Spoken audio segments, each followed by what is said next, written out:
just talking about the speed of change we're into. And sometimes I don't think that we realize how quickly technology is moving. You're young, all of you in this room, so you have no idea that 1G was here sometimes. You have no idea, but it wasn't that long ago. 2G came, 3G came, 4G came, 5G soon to come. The technology revolution in the world that we are now experiencing has never been as fast as before.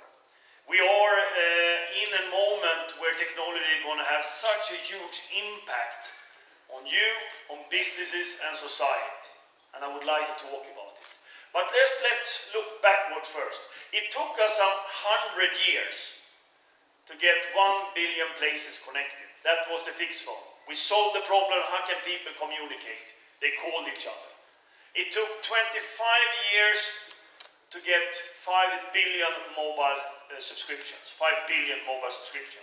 That was to bring the fixed line mobile. You can speak any phone. It will take 15 years and we will have 26 billion connected devices. 15 years. And that's 2020. And beyond that, it's going to be 50 billion connected devices. So the only thing I can promise you right now and here is that the speed of change that you have seen so far is slow. It's going to accelerate from the internet. The next 3 years, we're going to have 3 times. So if you think it has gone fast with the mobile, the connectivity, 3G, 4G, the next 5 years it's just going to accelerate like this. And the reason we know it is a couple. First of all, networks are deployed all around the world, 3G and 4G. Ericsson is in 180 countries. We basically are in any corner of the world building networks together with 20. But you're going to have almost half of it, 600–700 million in already 2020 being 3G and 4G. And if the smartphone price comes down quicker, it's going to be even more. Dramatic change from today's environment in India. So many more people will be connected. We estimate that roughly 90% of the Indian population will have 3G coverage and 40% will have 4G coverage. Could be challenged given the investments that have been done right now in networks and the price of handset. Again, same trend that we see in the rest of the world will happen here in India.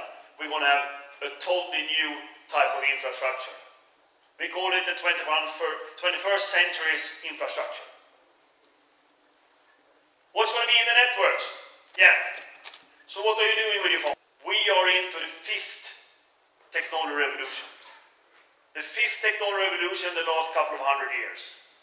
And the 4 others are oil, gas, steam, etc., which have revolutionized our planet. Now we're into ICT. Let me explain what it means with the technology revolution. It has 2 sides. It has a start, which is installation. That's when you solve a problem with one solution. Then you have a deployment phase, when actually you use that solution and you solve totally different problems that you never thought about.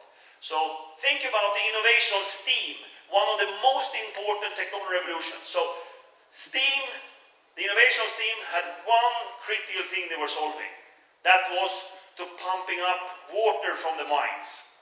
That was really what they solved. Because there were water in the mines and in the shacks, they need to pull it up. So that's what they...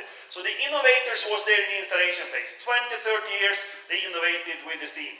Then suddenly comes a couple of guys innovating a steamboat that connecting all the continents of the world and steam trains that connected the countries. That was the deployment phase. And the guys on the installation phase, they did never come up with a solution with the steamboats nor the steam trains. That's a technology revolution. So now, apply that on ICT. Apply that on our industry, that we have been part creating. We're 140 years old. And I used to say, you need to be very innovative to survive 140 years. So, installation phase, what did we solve? We solved the problem with communication. People can call each other. That was the innovation. That was the solution. But what are we using the network for today? Totally different things. We're using it for data, we can transform businesses, which is sometimes cheaper to do with digital music than pressing on a CD. Secondly, the guy in the shop that didn't really know what you were buying, is now a search engine that can tell you, this is the music you like, these are songs that you've listened to before, you probably like this music. And your friend likes this, so why hunting species that are not allowed to do? So, we put a sensor out in Amazonas that are connected to each other, very far out, which can hear when you're logging forest, and you can also hear if somebody is shooting animals. And we can directly detect where it is, instead of have no idea where it's happening in Amazonas. And then you have a signal that is very low powered because there's no power out in Amazonas. So you need to wake up the sensor when something happens, and you need to close it down as soon as it's over. So you can have the battery for 10 years, because you cannot go out there and change the battery. Again, a totally new use case, how you use the technology in order to transform a challenge in our society. If we then talk about our society, what this can impact on our society, I work a lot with the UN, and I do it because I'm a firm believer that mobility, broadband and cloud can impact on the biggest challenges on Earth.